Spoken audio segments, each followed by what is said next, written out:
Los inicios de la educación en Fuensanta se sitúan con el asentamiento de la Orden Trinitaria a mediados del siglo XVI y la fundación del monasterio de Nuestra Señora de los Remedios.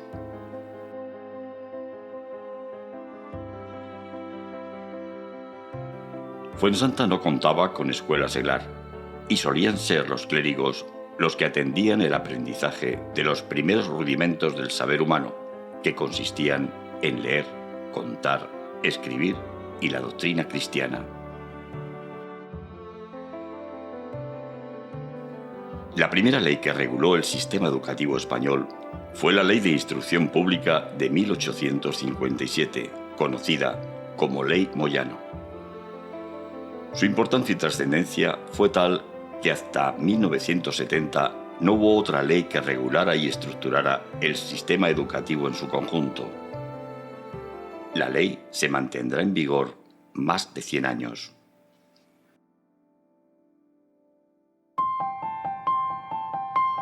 A mediados del siglo XIX, la Escuela de Instrucción Primaria de Niños de Fuensanta era frecuentada por 40 alumnos a cargo de un maestro con un salario de 1.600 reales al año, y otra de niñas cuya maestra recibía 500 reales.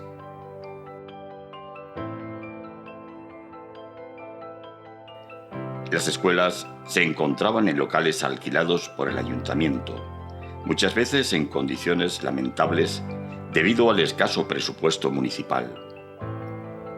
También se utilizó como escuela la antigua hospedería que tenían los frailes de la Orden Trinitaria, hoy Museo Etnológico Municipal.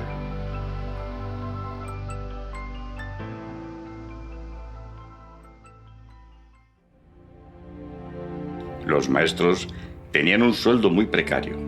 La frase «pasas más hambre que un maestro de escuela» se puede constatar porque ha sido una constante desde el siglo XVIII hasta la década de los años 70 del siglo XX, mejorando con la implantación de la Ley General de Educación de Villar Palasí.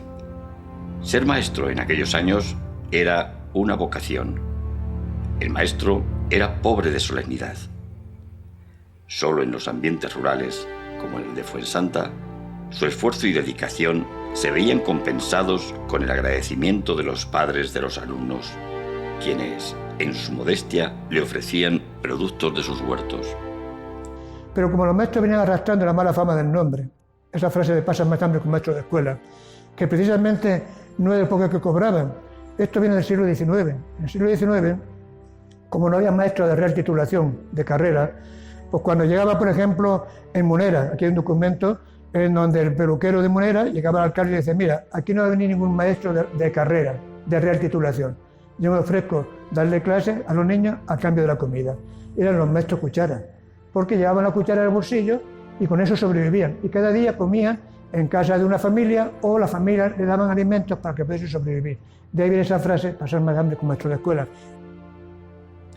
En cuanto al material escolar que había a principios del siglo XX, en un inventario realizado en la Escuela de Niños de Fuensanta, realizado por el maestro don José Joaquín Donate Belmar, menciona entre otros enseres 2 mapas murales de España y de Europa de finales del siglo XIX, un cuadro con los pueblos de la provincia, la tradicional estufa de leña con caños y ejemplares de lectura del Catecismo del Padre Ripalda.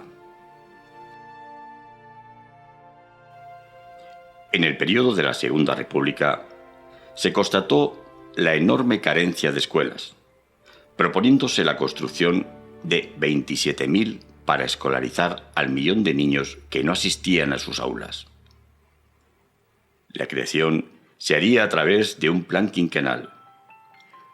Al final no se construyeron las escuelas que pensaban. Se terminaron alrededor de 15.000. Bien, cuando se proclama la Segunda República en el año 1931, ellos son conscientes que si quieren un cambio tienen que llevarlo básicamente a los pueblos, hacia el medio rural, a las aldeas, a los pequeños pueblos, que era donde pues había más abandono de la educación. De tal manera que había un maestro, Félix Martí Alpera, que un maestro que participó también en la República, y que decía, aunque venía de años anteriores, de los años 20, que había que mandar a los mejores maestros a las aldeas, al medio rural, porque eran los que tenían que dinamizar esto.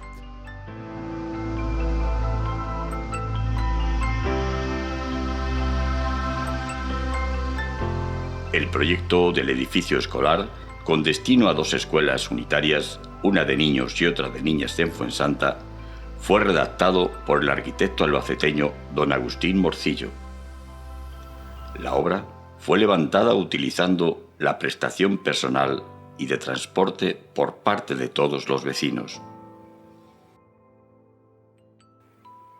El dinero que se utilizó entonces para la construcción fue una cantidad que venía guardándose de tiempo atrás por corporaciones anteriores para esta obra y que ascendía a la cantidad de 15.588 pesetas, ya que la subvención de 7.500 pesetas que concedió el Ministerio de Instrucción Pública no llegó hasta 1936.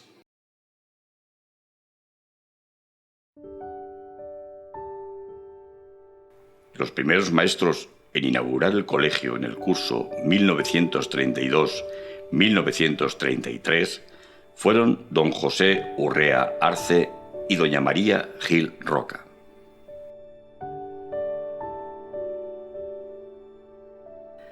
En el curso 1934-1935 se hizo cargo de la Escuela Nacional Unitaria de Niños don Eugenio Caja López, hasta el año 1938, que movilizada su quinta se lo llevaron al frente. En los pocos años que permaneció en el pueblo, desarrolló una gran labor didáctica. Durante los inviernos daba clases por las noches para adultos de forma gratuita y conseguía llenar el aula. Al terminar la Guerra Civil, fue depurado por la autoridad civil y se tuvo que marchar de Fuensanta. Finalizada la construcción de las escuelas, había que dotarla de mobiliario y enseres necesarios para la enseñanza. Los pupitres que se reutilizaron en anteriores escuelas estaban muchos deteriorados y eran escasos. El 18 de julio de 1936 se produjo un alzamiento militar en España que desembocó en una guerra civil, aunque la provincia de Albacete quedó alejada de los frentes de batalla, permaneciendo en la zona republicana hasta el final de la guerra. La guerra terminó en Albacete el 29 de marzo de 1939. La Inspección de Primera Enseñanza dictó una orden por la que se suspendían las clases en toda la provincia, hasta que fuese rehabilitado el profesorado correspondiente.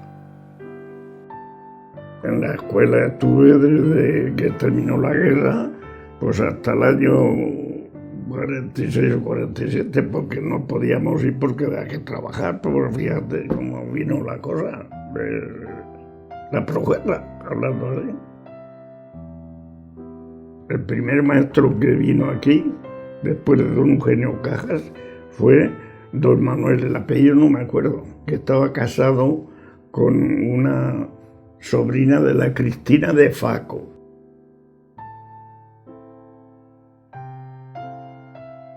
Después fui con el maestro don José Urrea García.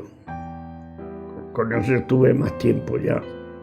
Después fui con otro maestro, don Jesús Picazo, que era hijo de la María Antonia. Doña Isabel, ya que era una buena maestra también, nos enseñaba bastante. Pero nos quedábamos cortas, yo por lo menos, y muchas. Cortas que no avanzábamos de las muestras que nos ponía, las lecciones que nos ponía, pues ahí, así. Nos daba esto, nos ponía en la pizarra, el dictado, la copia del libro, la lección estudiada y a darla allí a sus pies, en la mesa. Empezamos en el 43 hasta al 40 y yo llegué hasta el 50, al 50, por ahí. Quintos míos había unos 11 quintos. y otros 8 o 10 que iban por debajo de nosotros, un año por debajo de nosotros. Maestro yo tuve solamente ese, don Jesús. Don Jesús, solamente tuve ese maestro, no tuve más. El cambio de paradigma educativo con la llegada de la dictadura franquista fue radical. De las teorías de la instrucción libre de enseñanza fundada por Francisco Giner de los Ríos, de las que había bebido la educación republicana, laicismo, coeducación, bilingüismo, se pasó a la Escuela Nacional Católica, caracterizada por una educación patriótica, conservadora, religiosa, segregada por sexos, jerarquizada y autoritaria, basada en el inmovilismo y la rutina. Millones de niños y niñas fueron educados bajo esas directrices, marcando sus vidas y las de generaciones posteriores. Lo que hace durante el gobierno de Franco es que las primeras escuelas rurales que se hacen eran con ayuda de los padres, de los campesinos. Tenían que poner el solar, el ayuntamiento, y entonces los padres contribuían o bien con mano de obra, ayudando con peonadas, o bien con caballería, llevaban la arena, llevaban la cal, llevaban las piedras. Y se hace un plan de construcciones escolares, porque no había dinero, de prefabricadas, que son las escuelas que se llevan pues a todos los sitios, a Fuensanta, a Yeste, a todas las pedanías. Durante los años 40, España estuvo sumida en una situación de hambre y desnutrición de la población, teniendo que implantar la cartilla de racionamiento alimenticio hasta el año 1951. Muchos maestros, con su escaso salario, tampoco escapaban de este precario escenario, y era habitual que reuniese varios cargos y oficios, con los cuales medio vivía. Pues era maestro de escuela, sacristán, barbero, carpintero, secretario y el factotum del pueblo. Ese pintoresco pluriempleo del magisterio es algo que se prolongó en el tiempo hasta la aparición de conceptos retributivos nuevos como el de dedicación exclusiva, acabando con estas actividades complementarias. Hay que tener en cuenta que un maestro en esa época prácticamente, si quería sobrevivir, tenía que atender, además de la escuela, tenía un huerto o tenía otro trabajo. Hay mucha gente que además de maestros eran sacristanes, se ayudaban al cura pues en la iglesia, y con ese poco que cobraban, o también eran pues secretarios, escribientes en el ayuntamiento. Las tareas agrícolas, como la siega, la vendimia, la recogida de aceituna, la rosa del azafrán o los mataderos, influían sobremanera en el asentismo escolar en las escuelas rurales de la época. Entré con 6 años a la escuela y salí de 13, pero de esos 7 años, pues así enteros a lo mejor ninguno, porque cuando tenía 9 años ya me iba al campo y entonces ya pues a todas las recolecciones te quitaban. Si había que coger lentejas, hieros, vendimiar, coger aceituna, te quitaban y perdías todos esos días. Cursos estuvimos desde los 7 años hasta los 14. Y cuando llegaba el mes de mayo por ahí, casi a último ya mi madre me quitaba de la escuela porque se tenía que ir a segar y se tenía que ir a coger lentejas y todo eso. Y como yo era la mayor, pues ya me quitaba de la escuela. Lo que pasa es que en mi casa mis padres, pues después del campo, leíamos y escribíamos algo por saber las 4 reglas. Las clases tenían pupitres bipersonales. Estos pupitres eran los más habituales de las escuelas de España. Su historia es casi centenaria. Estuvo en vigor hasta los años 70 del siglo XX. Las aulas estaban presididas por la foto del caudillo Francisco Franco, un crucifijo y el tradicional encerado. Solían complementar el material escolar los característicos pizarrines individuales y la enciclopedia Álvarez. Este libro contenía todas las materias didácticas para todo el curso. De material escolar nada, todo lo llevábamos nosotros en un cabá que llevábamos un plumiel con un lapicero y una goma. Y luego ya cuando fuimos un poquito mayores, entonces pasamos a tinta. Primero lapicero y goma. Yo estuve en el año 53, empecé, cuando tenía 6 años. Tenía a doña Felicia Albellán y doña Pilar Esparcia. Esas 2 maestras tuve. Lo pagábamos nosotros, no nos daban nada. Y también recuerdo una anécdota, que eso ya fue después con otro maestro. La primera vez que vi yo un bolígrafo, que el maestro los trajo para vender, y me recuerdo que dijo, el bolígrafo no se puede firmar, pero para el colegio va más o menos bien, porque nos ahorrábamos lo de tener un tintero en cada pupitre. Al 3x2 uno le daban con un meneo aunque estaba encastrado dentro de la madera, pero siempre los niños ya saben lo que pasa. Total, el tintero al suelo, encima de tal, y aquel hombre recuerdo que dijo, con esto no se puede firmar, no es oficial aún. Imagínate qué tiempo vivíamos en los años 50. El bolígrafo luego, después lo que ha sido y lo que es. Y entonces lo sacaron y decía que no valía. Y con un bolígrafo pintas en una camisa blanca y antes de que se quite la tinta la puedes ir tirando. En los inviernos te tenías que ir a por Josma y a por piñas al Pocico la Nieve, para encender las estufas, que entonces la calefacción era una estufa de leña, ahí en el rincón de la estufa.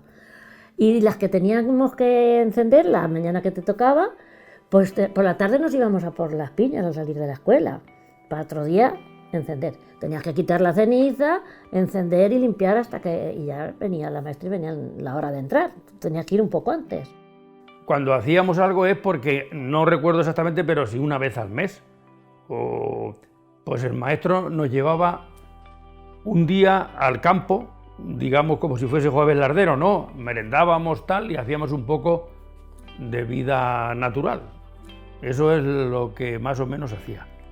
Pues luego salías al recreo y madre mía, si nos íbamos al escondite jugábamos y nos íbamos allá detrás de mi tía Julia Almorato, que vivía en la Huerta López. Allí nos íbamos a escondernos, fíjate si nos iban a encontrar.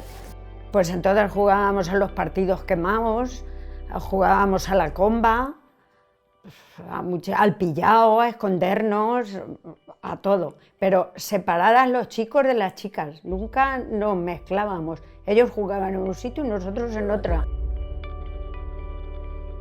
Teníamos aquel grado elemental de Dalmau Carles Pla, que primero fue el grado elemental, luego el grado medio y luego el grado superior.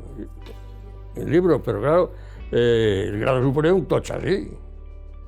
Ahí tenía todas las materias, aritmética, gramática, ahí iba todo. Y con eso funcionábamos, un libro. Y libretas de cálculo y chimpú. Entonces no era mucho lo que tanto libro como ahora y tantas libretas. Aquí está la cartilla de escolaridad que entonces inicié en la escuela, en el colegio, y aquí está la foto, que yo la edad que tenía entonces, que era un niño pequeño, claro, no podía ser un niño grande, y la fecha, el 20 del 10 del 55. Los maestros, porque para mí en mi vida han sido muy importantes. Teníamos a don Francisco, que era el practicante de aquí del pueblo también, al mismo tiempo que era maestro, y aparte era músico, tocaba el violín. Y entonces pues lo tuve yo 2 años, ¿no? 55 y 56, y recuerdo que cuando el hombre se tenía que marchar a pinchar a algún enfermo, porque entonces aquí en Fuensanta vivíamos mucha gente, pues entonces algunos de los mayores del colegio pues se quedaban al cargo del colegio un poco poniendo orden, ¿no? Porque si no aquello era no veas. Vino don León, para mí el maestro más completo de los que tuve, porque di un salto de los 2 primeros años hasta el 4º que se marchó, que aprendí la tira, ¿no? Y luego ya vino don Ginés, después ya, prácticamente cuando ya estaba yo terminando el colegio, que fue con el hombre, que también tengo un buen recuerdo de él, que fue el primer teatro del colegio que hicimos los niños y las niñas, o los chiquillos y las chiquillas, una obra de teatro que hicimos entre mi amigo Pepe el Barbero, Segundo el Carnicero, lo digo por las profesiones de sus padres, Emilito, que era quinto mío, y yo. Y entonces hicimos una obra de teatro y 5 niñas como la Milagros, la Pepita, la Reme creo que también salió, de Pepe el Barbero, y otra chica más, pero no recuerdo exactamente ahora mismo quién. Aquí está la fotografía de lo que he dicho anteriormente, de la obra de teatro que hicimos Don Ginés y mis amigos y yo. Y mis amigas, claro, que éramos todos niños y niñas, de las que éramos muy amigos. Puesto que la función del maestro se fundamentaba en el principio de autoridad, en la escuela los castigos estaban a la orden del día y eran asumidos por padres y educadores. Los métodos pedagógicos se resumían en una sola frase: la letra con sangre entra. La pedagogía de la vara era el método más utilizado en la primera mitad del siglo XX. Y muchas veces cuando hablábamos que nos veía hablar, a las que veía hablar nos dejaba encerrar en la escuela sin comer, todo el mediodía, hasta la tarde que salíamos. O otras veces nos ponía de rodillas, tenemos toda la clase de rodillas, y otras veces nos ponía así de brazos, con los brazos en cruz. Y, bueno, a mí no me ha llegado a dar con una palmeta que te decían, pon la mano, y te da una palmeta de en la mano. A mí no llegó a darme, pero de rodillas sí me puso. Y un día también sin comer también me tuvo. Y si no te sabías la lección, te dejaba encerrada. O si hacías algo un poco fuera de serie, la mano y palmetazos. La ayuda alimenticia norteamericana vino a paliar un poco el déficit alimentario de la mayoría de los escolares y supuso la llegada de 300 millones de kilos de leche en polvo a través de UNICEF. A media mañana, durante el recreo se repartía la leche en polvo previamente diluida en agua templada, contenida en amplios recipientes de zinc, y que después era calentada en la estufa de hierro de la escuela. Por la tarde se repartía la merienda, el queso que venía en enormes latas cilíndricas de metal dorado y que el maestro repartía en porciones. Para participar en el reparto era preciso llevar un vaso, azúcar y una cuchara. Esta ayuda humanitaria se produjo entre 1955 y buena parte de la década de los 60. Otra cosa importante de la escuela de esta época es que la falta de alimentación que había en los hogares, sobre todo en el medio rural, llevan lo que era un programa de alimentación basado también en la ayuda americana, la leche en polvo y el queso que los americanos mandaban a las escuelas. Y sí me acuerdo cuando la época aquella de los americanos, que trajeron leche, queso, ahí nos hacían todos los días un cuenco de leche, una cacerola de leche. Íbamos con nuestros vasos, los tomábamos ahí, y ahí nos daban vasos de leche en polvo. La leche, la mantequilla y el queso de bola. Sí, dábamos leche en polvo, que la hacíamos las chiquillas, y íbamos allí a Sacramentos, en Carna de Plácido, ahí a la casa de la labor que les decían. Ahí íbamos a por el agua y luego a fregar allí los cacharros, que había un pozo con el agua muy somera, y la hacíamos allí en la escuela. Cada semana hacíamos 2 de clase en las que nos decía la maestra y calentábamos una olla tremenda en la estufa, la calentábamos el agua, lo hacíamos la leche y todas las niñas en el recreo tomábamos leche, que nos llevábamos un vaso de plástico de nuestra casa, con colacao, chocolate cada una, otra leche sola. Y todos los días nos tomábamos un buen vaso de leche. Y daban queso de bola, de holandés, y mantequilla, botes de mantequilla, llevaban pan y les untábamos. Y luego también una cosa curiosa era el tema de la alimentación, porque yo creo que bocadillo de casa no llevábamos nadie. Y es que nos daban una ración de leche en polvo, que también los mismos que encendían la estufa, esa semana se tenían que encargar de hacer la leche. Y era que en un recipiente de zinc lo llenábamos en la fuente de arriba del paseo, la fuente que está todavía, evidentemente, lo llenábamos de agua y ya le echábamos una medida de aquella leche en polvo, la deshacías mejor o peor, había veces que no se quedaba bien disuelta, porque claro, era con el agua fría de ahí de la fuente, y se quedaban así como unos gorullos que luego te hacían ahí en la garganta una cosa rara, claro. También pasaba una cosa, pues el que tenía un nivel de vida mejor en su casa por aquellos años, pues se llevaba su colacao, se llevaba su azúcar, y los que no, pues evidentemente la leche propiamente dicha, desechan el agua y tu cacete que te llevabas o tu vaso de casa te lo llenaban y te lo tenías que tomar sí o sí, porque el maestro estaba pendiente de ti, de si te lo bebías o no te lo bebías. En 1962 se construyó un aula para niños en el Paseo de la Libertad y una vivienda para los maestros. El colegio contaba con 2 unidades de niños, pero la de las niñas siguió con su agobio de escolares, que algunas hasta se traían una silla pequeña de su casa. Ese año había matriculados 80 niños y 89 niñas. Para liberar espacio, se derribó un tabique que separaba los amplios despachos de los maestros en el grupo escolar, que no los utilizaban para nada, y así hacer otra aula para niñas.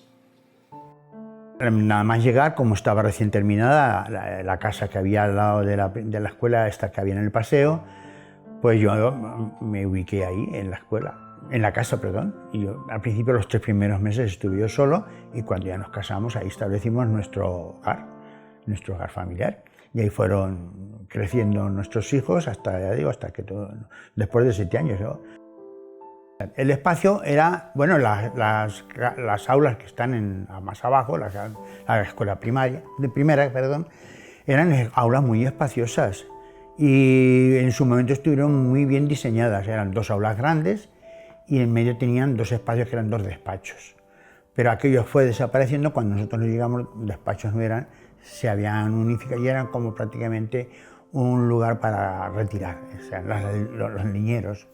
Como ya se había terminado el aula esta pequeña del paseo, ahí estaban otro grupo de niños, los más jovencitos. Luego, pues nosotros los maestros, según nos convenía, según distribuíamos cada curso la necesidad de atender, pues uno se quedaba arriba o otro abajo, según. Estaba la escuela así, yo qué sé, pues toda la gente de mi edad íbamos al colegio. Digo, Emiliano Peracha, el Olivo, por decir algo, Venceslao, estuve también, Pepe de la Clara, 40.000 de mi edad, pues todos. Íbamos, había yo qué sé, estábamos en las escuelas abarrotadas. Pues mi novia y yo, entonces Antoñita, pues conseguimos tener acceso a esta plaza, a las plazas de Fuensanta. Participamos en un concurso y la suerte nos favoreció.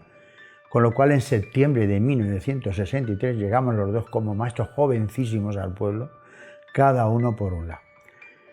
Bueno, pues recuerdo varios compañeros, algunos que venían al principio estaba don Antonio de Toro, fue un compañero que venía de La Roda. Luego recuerdo a don Rogelio, otro compañero también que vino de La Gineta, varios, y maestras, muchas, doña Juanita, doña Rosarito, doña Aurelia y don Lázaro, que fueron el matrimonio también que estuvieron con nosotros al mismo tiempo. Y cuando venían al pueblo, como nosotros éramos el matrimonio asentado en el pueblo, prácticamente éramos los acogedores de los compañeros nuevos, y mi casa se convirtió en el espacio del ocio cuando por las tardes, después de dejar las aulas, pues nos juntábamos o bien para entretenernos de alguna manera o para incluso para preparar materiales para la escuela. Aquí estamos cuando nos dieron ya el certificado de estudios primarios y esta es la puerta de las escuelas por donde se entraba. Con la implantación de la enseñanza general básica se establece el principio de gratuidad. Se amplía la escolaridad obligatoria a los 14 años. Se eleva la calidad de la enseñanza con mejor equipamiento de las escuelas. Se aumenta el nivel retributivo de los docentes y una mejor formación. Aparecen las grandes editoriales como Santillana, Teide, Edelvives, Anaya o SM, que dominarán el mercado de los libros de texto. Comenzaba el tiempo de la mochila, como útil para los escolares. Y era el fin de la escuela de un solo libro representado en las enciclopedias escolares. También tuvimos la buena suerte de que en aquellos años la profesión del magisterio se fue dignificando y de esa precariedad con que yo empecé, pues salíamos con unos sueldos más dignos y teníamos la posibilidad. Eso todo fue cambiando y eso mejorando. Entonces para mí el pueblo pues me hizo tener muy buenas relaciones con gente del pueblo en general, pero sobre todo también con profesionales, tanto médicos, practicantes. Yo me acuerdo mucho de un practicante que hubo aquí en el pueblo, que era don Benito, que será la memoria que teníamos Samuel. Pues yo empecé en el colegio aquí en Fuensanta, bueno, entonces escuela, efectivamente, en la escuela, en el 1965, al cumplir los 6 años, el día 20 de enero, que es el día de mi cumpleaños. Entonces entrabas al colegio cuando cumplías los 6 años, no era el curso completo. O sea que si cumplías los 6 años en abril entrabas al colegio, en junio te daban las vacaciones, pero bueno, entrabas cuando cumplías los años. Me acuerdo prácticamente de todos, bueno, de los de mi edad, de mis amigos, de Costan, de Jacinto, de Herminio, de Rufino, de Juanillo, que le decíamos, de Urrea, de Manolo. Esos más o menos son de mi edad y empezábamos juntos en el colegio, que precisamente en la escuela cuando empezábamos, a los más pequeños, es que hay muchas cosas curiosas. Nos sentaban en un pupitre que era cuadrado, con un asiento incorporado que llevaba, que le decían la mesa de los cagarrutos. Ese era el nombre que se le denominaba a los cagarrutos, quería decir los que íbamos nuevos, pequeños, pues sí que claro, éramos muy infantiles, muy ignorantes, y decían la mesa de los cagarrutos. Ahí nos sentaba a todos alrededor de la mesa aquella, y allí era donde empezábamos a hacer los primeros rayajos en las libretas que nos compraban, porque ni siquiera caligrafía. Las fiestas para mí fueron importantes. Y que recuerdo con mucho cariño las fiestas de San Gregorio, ahí en la era, con el reparto de los dulces, y sobre todo una cosa que me marcó mucho y me gustó mucho era la almoneda de San Antón, cuando se hacía la subasta del gorrino de San Antón y la subasta de otras cosas que se llevaban.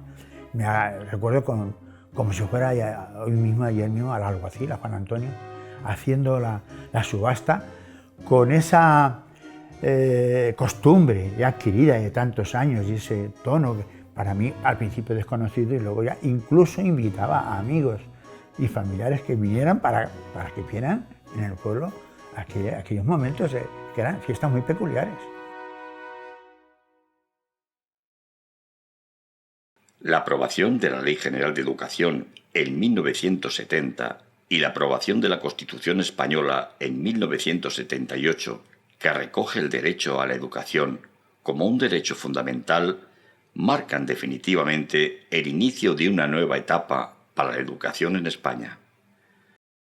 Con la Ley General de Educación de Villar para sí se acaba con una discriminación importante, y es que quien tenía recursos cuando tenía 11 años, se iba a estudiar interno o libre al instituto, y quien no, pues se quedaba trabajando en el campo o seguía en la escuela hasta los 12 o 13 años. Casi ninguno seguía en la escuela, sus padres los quitaban para trabajar en el campo. La Ley de Villar para sí establece la enseñanza obligatoria de los 6 a los 14 años. Quita el bachiller elemental del instituto y entonces esos 8 años se lo da a los profesores, a los maestros. Lo que hace la Ley de Villar para sí es que unifica la primaria con el bachillerato elemental, que cambia entonces el nombre y le pone profesores de EGB, creyendo que con eso se dignificaba. Pero hizo también algo muy importante.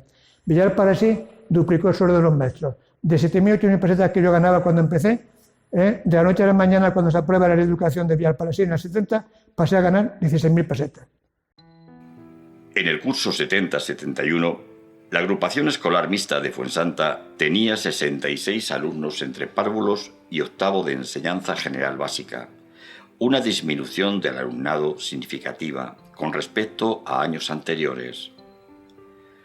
El pueblo, que tenía ese año 603 habitantes, había perdido en una década el 46% de su población debido a la emigración a las grandes ciudades en busca de mayores recursos económicos. Pues yo empecé aquí en el año 69, bueno, en realidad el curso era 68-69, pero yo como cumplí los 7 años en enero. Yo empecé a la escuela en enero, cuando cumplí los 5 años, digo yo los 7, ¿no? Cuando cumplí los 5 años, fui en enero. Y fui a la escuela de en medio, de las 3 que hay en el grupo escolar, en la de en medio, en la pequeña. Y mi maestra fue doña Aurelia, una maestra que había, que ella vivía en la casa que es ahora donde vive don José, la casa parroquial. Y ahí vivía doña Aurelia y don Lázaro, que eran matrimonio, y ella nos daba a las chiquillas y su marido a los chiquillos. Luego nos fuimos a Tarazona.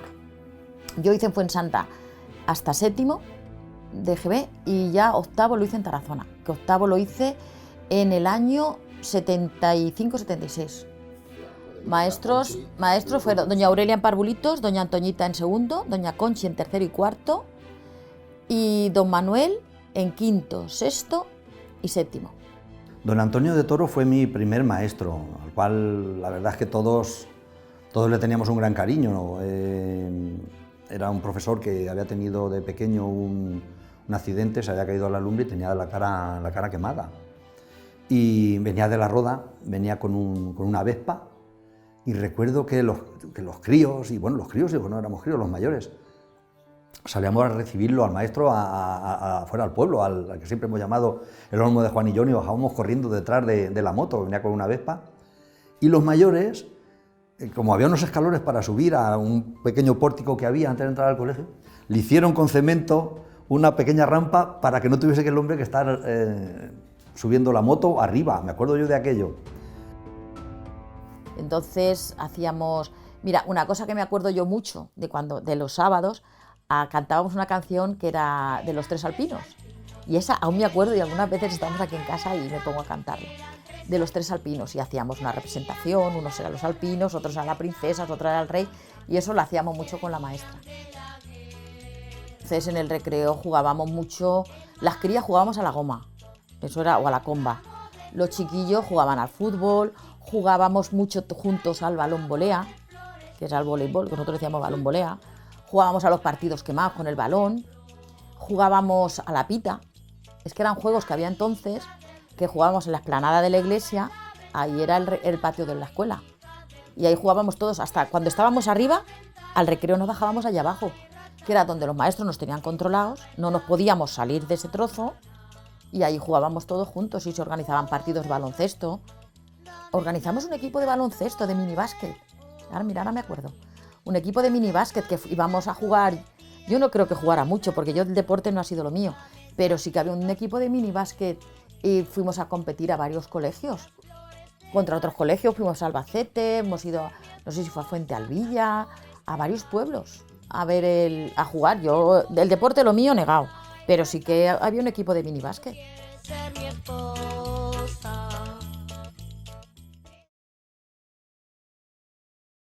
Reiteradamente, la Dirección Provincial de Educación venía indicando la necesidad de dar un nombre al colegio de Fuensanta, del que carecía todavía desde su construcción. Dicho asunto fue tratado por el Ayuntamiento de Fuensanta en sesión plenaria ordinaria celebrada el 30 de junio de 1988.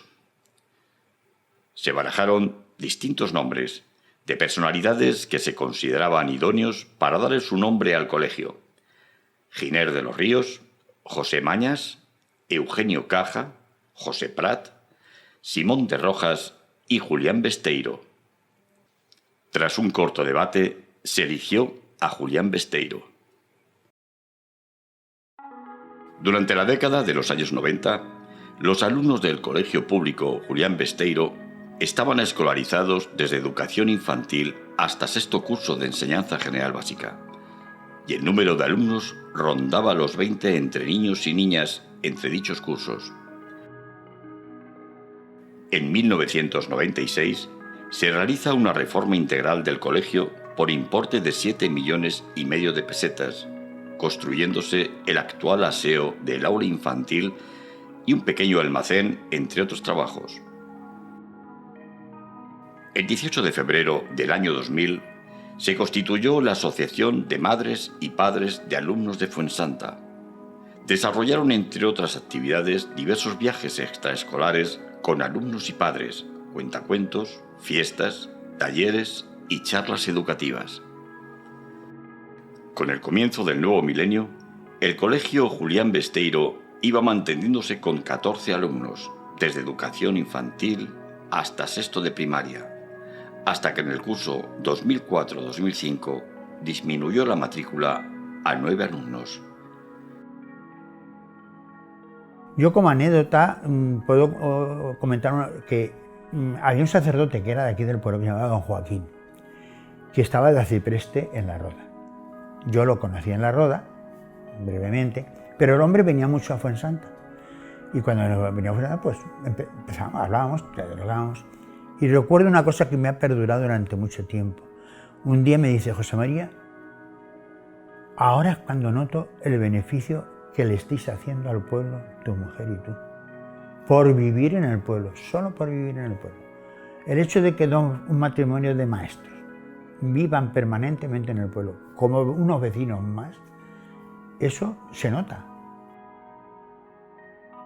En el curso 2005-2006, la reducción del alumnado en el colegio se hizo más evidente con la matriculación de solo 5 alumnos. La causa, el bajo índice de natalidad y la despoblación que afectaba a muchos pueblos de la provincia de Albacete, entre ellos a Fuensanta. Desde el Ayuntamiento de Fuensanta, su alcalde era entonces Damián Palencia Salto. Se hicieron numerosas gestiones con la Delegación de Educación para tratar de mantener abierto el colegio. No se escatimaron esfuerzos con diversas reuniones con los padres y madres de los alumnos. Bueno, el principal motivo de que se cerrara el colegio fue por decisión de los padres, de los alumnos que había. Creo recordar que había 8 o 9 alumnos. Y después de varias reuniones con los padres, de que, claro, evidentemente, pues, yo que estaba de alcalde en ese momento, pues, había que tratar por todos los medios de que el colegio no se cerrara. Eso, vamos, yo creo que estará siempre en la mente de cualquier responsable público, de que el colegio no se cierre, porque, vamos, soy de los que pienso que cuando se cierra el colegio en un pueblo, pues se da un paso atrás en cuanto a que ese pueblo, pues no sé, la población pueda aumentar o es un atrayente a la hora de traer gente al haber colegio. Los padres lo que me decían era que el nivel de estudio de los niños y el nivel asociativo de los niños que se iba quedando como un poco atrasado. Yo, las preguntas y el contacto que estuve con los profesores que tenían, mi impresión era totalmente, vamos a ver, en cuanto a lo asociativo, quizás lo podía entender, porque 8 niños a la hora de salir al recreo, pues era evidente que para jugar, bien al fútbol o en fin, a hacer cualquier actividad física, pues claro, salían también aquí al patio, aquí a la plaza, y lo podía entender. Lo que sí no compartía era el nivel educativo que llevaban, porque yo lo sé a través de mis hijos, porque cuando mis hijos empezaron a ir desde aquí, desde Fuensanta a La Roda, evidentemente tuvieron su etapa como todos, siempre allí nos decían los profesores que el nivel que llevaban de Fuensanta era un nivel bastante alto. Por el siguiente motivo, y eso que cuando mis hijos iban había unos cuantos más, y es porque prácticamente tenían un profesor por alumno, con lo cual, vamos, pienso que el tiempo que le dedicaban a cada alumno podía ser mayor que al estar en un colegio donde hay más niños. Eso, vamos, yo creo que cae por su peso. Sí que es verdad que en Albacete, a través de los contactos que llegué a tener, políticos, evidentemente, ellos me dijeron que mientras que hubiese 4 o 5 niños, que el colegio se mantenía abierto. De hecho, algunos padres que ya decidieron un curso antes llevarlos a La Roda, cambiarles a La Roda, los tenían que llevar por sus propios medios porque no les correspondía el transporte, dado que el colegio de Fuensanta permanecía abierto.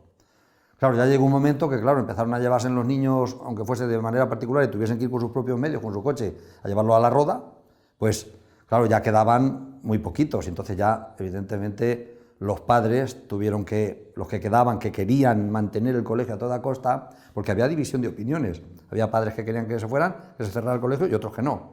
Pues ya tuvieron que, evidentemente, ceder y que se llevaran a los niños al colegio, a La Roda. por un lado entiendo lo de el tema asociativo de los niños pero claro, por otro lado, pues la verdad, me dolió de que se cerrara el colegio porque, vamos, como he dicho antes, creo que es un paso atrás. En un pueblo cerrar el colegio es un paso grande hacia atrás. Pero finalmente se llegó a la decisión, después de 75 años, de cerrar las puertas de este templo del saber, como decía en su tiempo el maestro don Eugenio Caja. El colegio, que en su momento albergaba la algarabía de los chiquillos, ahora es un museo de la nostalgia, que guarda las vivencias, ahora silenciadas, de la primera instrucción que recibieron generaciones de fuensanteños y fuensanteñas, que con el tiempo han formado la esencia y la personalidad de Fuensanta.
Y íbamos cantando, te canto al cantar. Decíamos, ya se ha muerto el burro de la tía Vinagre, ya se lo lleva Dios de este mundo miserable, que con el tururú, que con el tururú. Todas las vecinas iban al entierro y la tía María tocaba el pandero, que con el tururú, que con el tururú.